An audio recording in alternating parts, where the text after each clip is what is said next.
Today, let's have a look at a problem from American Mathematical Monthly, 11995, 2017. So we are given the sequence. The first item, x0, is between 0 and pi. And recursively, we define xn to be sum sine xk, k from 0 to n minus 1 over n. Then we want to find the limit, if there is a limit, of xn times square root of log n. So first thing, we notice that this item goes towards positive infinity. So I'm guessing it's most likely that xn approaches 0. So therefore, we have an undetermined form. Right? It's just a matter of how fast xn approaches 0. Right? What kind of degree of infinitesimal xn could be. Right? So by the way, I did a similar problem. A problem originated from this textbook, Problems and Theorems in Analysis by Poglia and Zegel. Problem 173, Part 1, Volume 1, in a previous video. But this problem is quite similar. Right? But first, when you look at the appearance of this recursive definition, just how intimidating it is, we can already give up in finding the explicit formula for xn. Right? But there is still something else we can do. Right? Such as determining whether xn has a limit or not. Right? First of all, I say, using mathematical induction, it's not hard to prove that every xn is positive. I'm just not going to get into details. But it's easy to use mathematical induction. And so next we can say that, can we show that xn is actually decreasing? Right, since it's bounded below. If it's decreasing, right, monotonically, then we can say that it has a limit. Right, so when you look at xn plus 1, could it be less than xn? Right, first of all, it's equal to sum k goes from 0 to n sine xk over n plus 1. According to this formula. But when you write it down, you actually have sine x0 plus sine x1 all the way. Sine x n minus 1 plus sine xn. Now, these terms is exactly equal to this numerator, from 0 to n minus 1. Right? All you have to do is to multiply n over here. Right? So that'll give you n times xn for this one, plus sine xn over n plus 1. And this is less than n times xn plus. So remember, lesson 1 in calculus, sine xn, whatever that is, right, it's always less than the degree itself, as long as the degree is between 0 and half pi. Right? Also, it's not hard to prove that every xn is in between 0 and half pi. Right? So we can say that. Right? Notice that this is exactly n plus 1 times xn, right? So you have xn. So really, it's decreasing. Right? So therefore, bounded decreasing, therefore it has a limit. But what the limit is? Limit n approach limit equal to L. Could L be 0? I say, to find L, right, what's the limit of this? So when you see n at the bottom, right, you realize there is a theorem in calculus called Stolz Cesaro. So it says, if we have two sequences, A and Bn, where Bn is strictly monotonically increasing, right, to positive infinity. Strictly.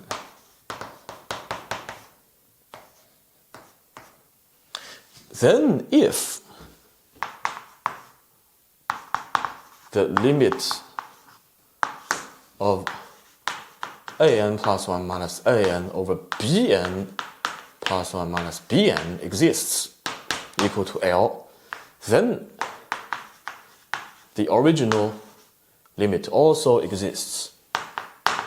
There's a limit of an over bn also equal to 0. Right? So this is a sufficient condition, but not a necessary condition. The question is, what's right, the reason we require strictly increasing is because so that we avoid having a 0 at the bottom, right? Because there's no way that they can equal to each other because it's strictly increasing. Right? So the question is, what's an, what's bn in my case? Right? Looks like I can let bn equal to n, let an equal to this one. Right? Right, so in this case,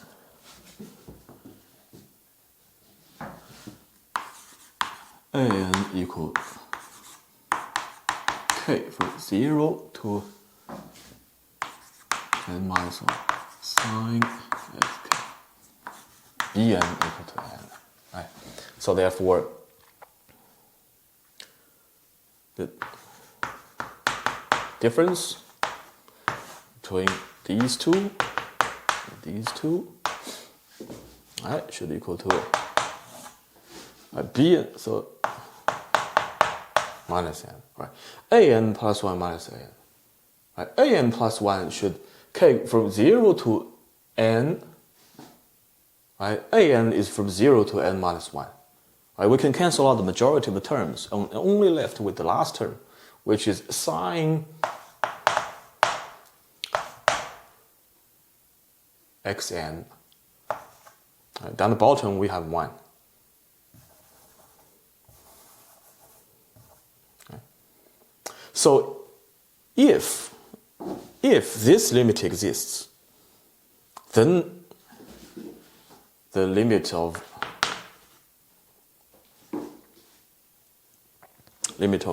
this also exists.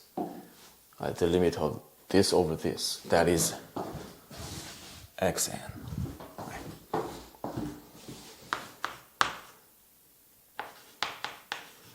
But the thing is that we already know that xn limit exists. Right? So this definitely approaches sine L as, right? So therefore this limit also exists. Right? This we already know exists. Right?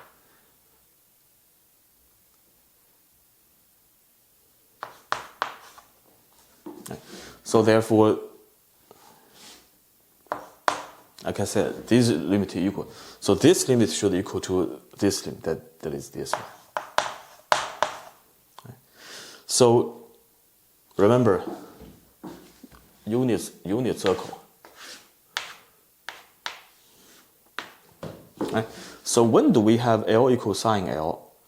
Right? If L doesn't equal to 0, right? You can never have.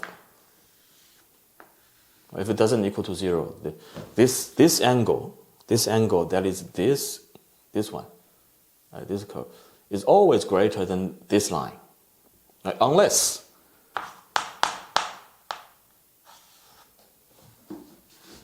L equal to 0. So far we reached two conclusions.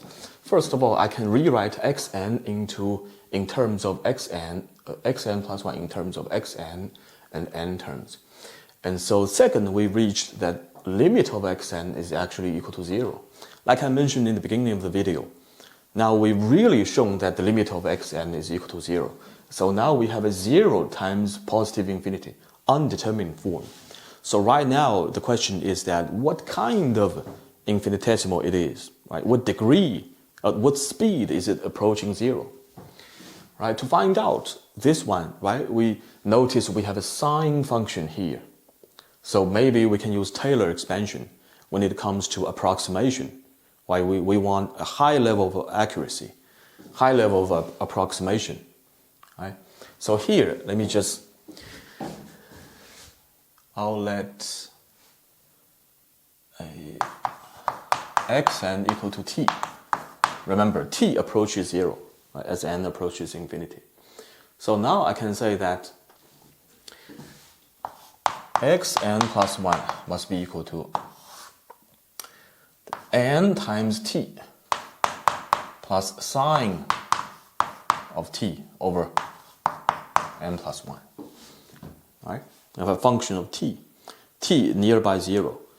Taylor expansion, no problem. Right?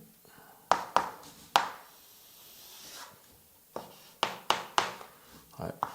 N times t plus first t, then you have minus 3 factorial, that's 6 t to the power 3 plus little o of t to the power 4. Okay. So I expanded up to 2 terms instead of 1 term, because I tried 1 term, but it didn't work out. So I reckon 2 terms will be enough, plus little o of t to the power 4.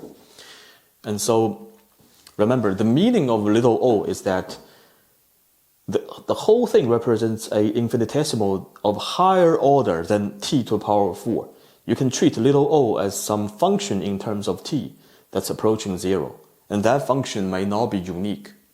Right? We don't know what speed this little o is approaching 0. All we know is that this little o is approaching 0. Right? So this whole thing is a higher order infinitesimal compared with t to the power 4. So this time we have simplify. Right? When we simplify, take out t, n plus 1 cancel with this one. So we have t. Then we use this one as a common factor. Right? We'll say minus 1 over n plus 1. And here we have t cubed over 6.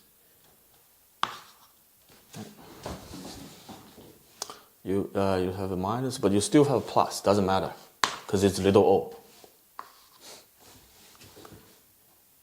Right. You have this one.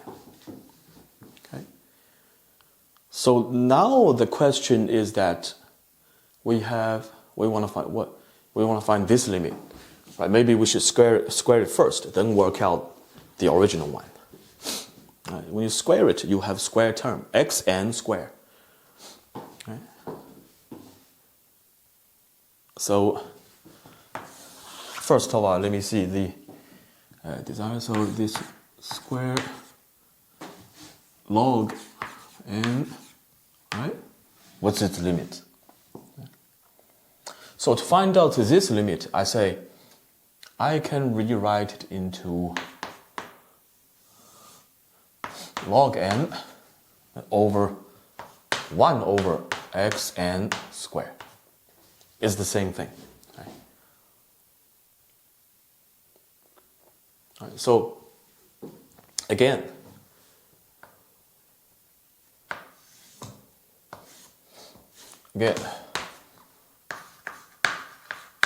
applying Stott's Cesaro theorem. Right, here we have here's an, so the difference between an plus 1 and an, right, we have log minus log n. Down here, bn, right, we have bn plus 1 minus bn. So 1 over x n plus 1 squared minus 1 over xn squared. Right?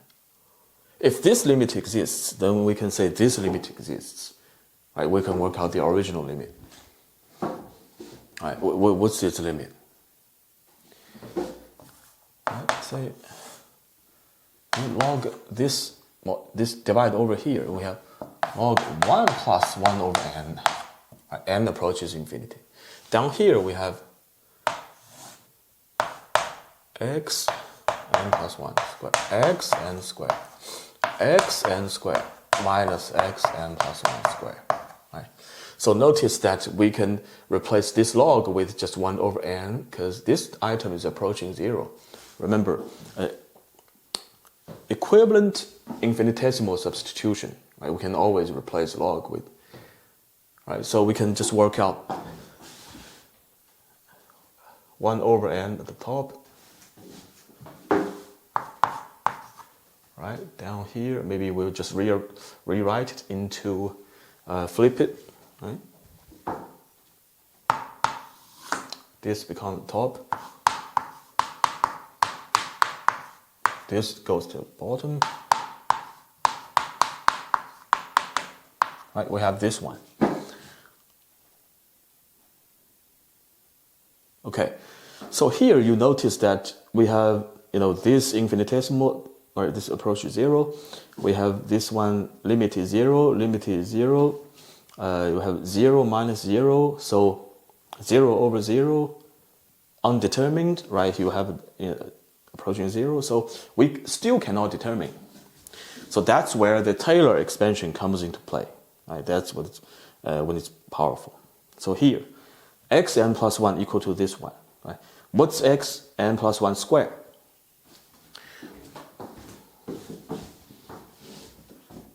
Right?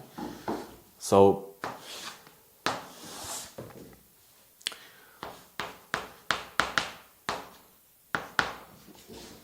this whole thing squared, right? The whole thing squared. First, I have t squared, right? Then I have 2 times this one times this one. Right? So minus 2 times 2 cancel with the 6 down here, so we have 3 times n plus 1 down here. T to the power 4.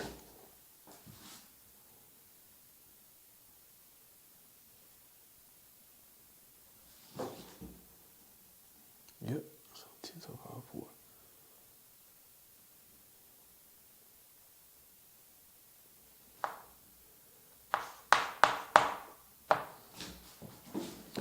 Then this little o, this multiply this. Minus, we can still have a plus. 2 over n plus 1, little o of t to the power 5.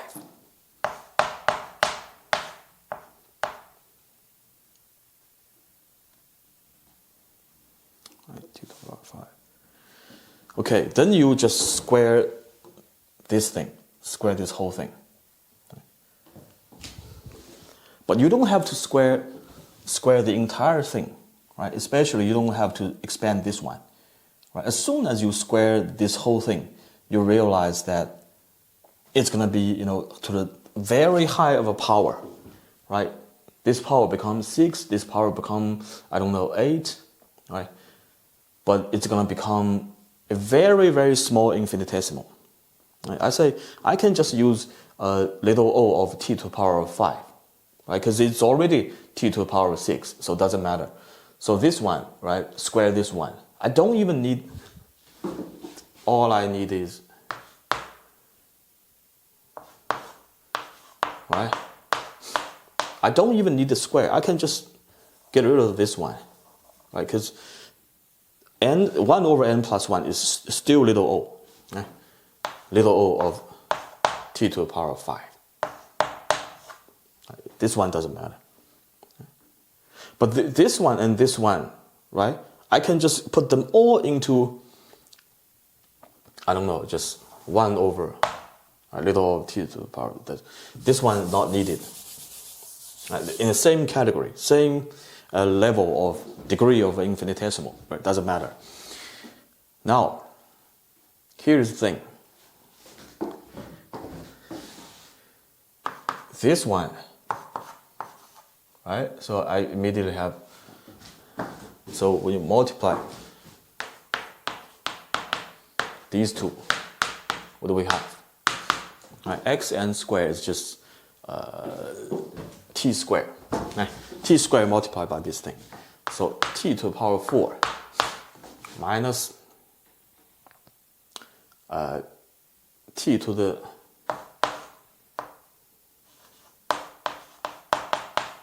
power of 6, right? But I can rewrite it as little o of t to the power of 4.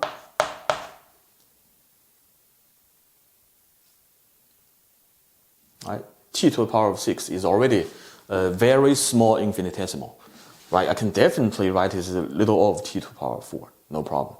I can even put this one into here, right? This is of higher infinitesimal, even compared to this one. So I don't even need this one, right? So this is already enough.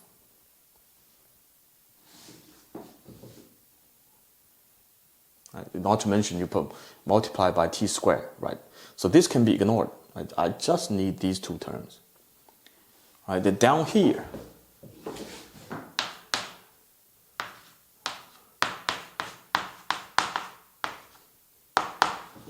right? What do we have? Right?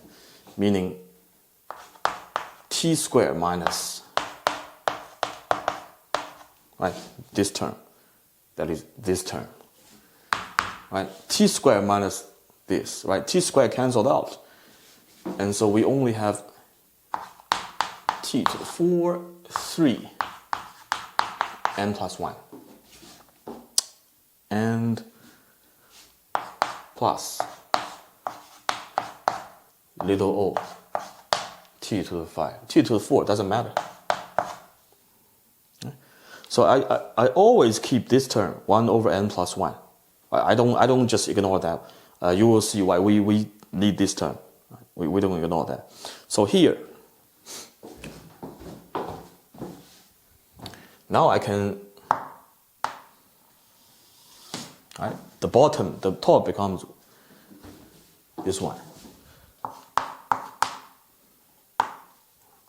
Minus, doesn't matter.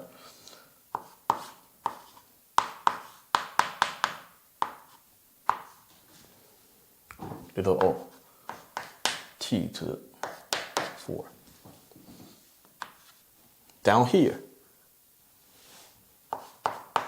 t to the 4, 3 n plus 1 plus 1 over n plus 1 little o t to the 4.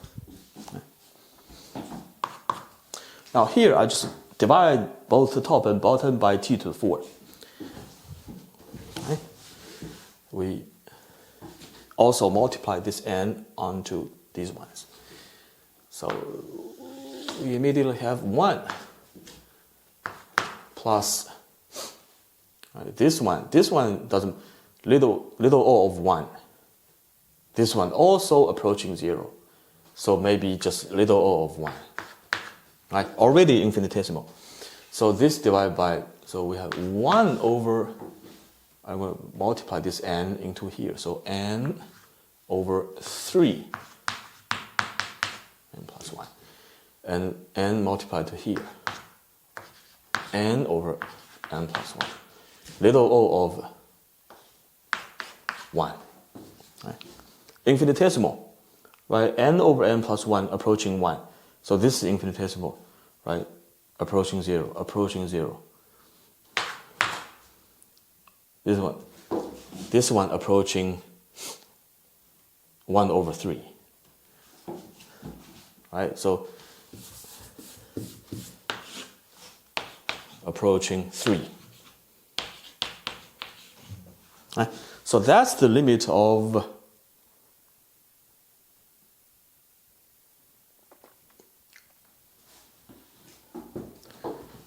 this one, right? But this one is this one.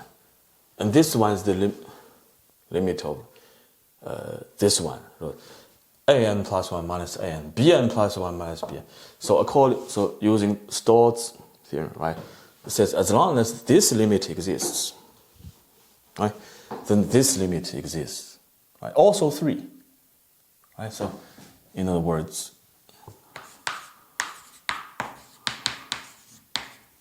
so, like I said, what did I do?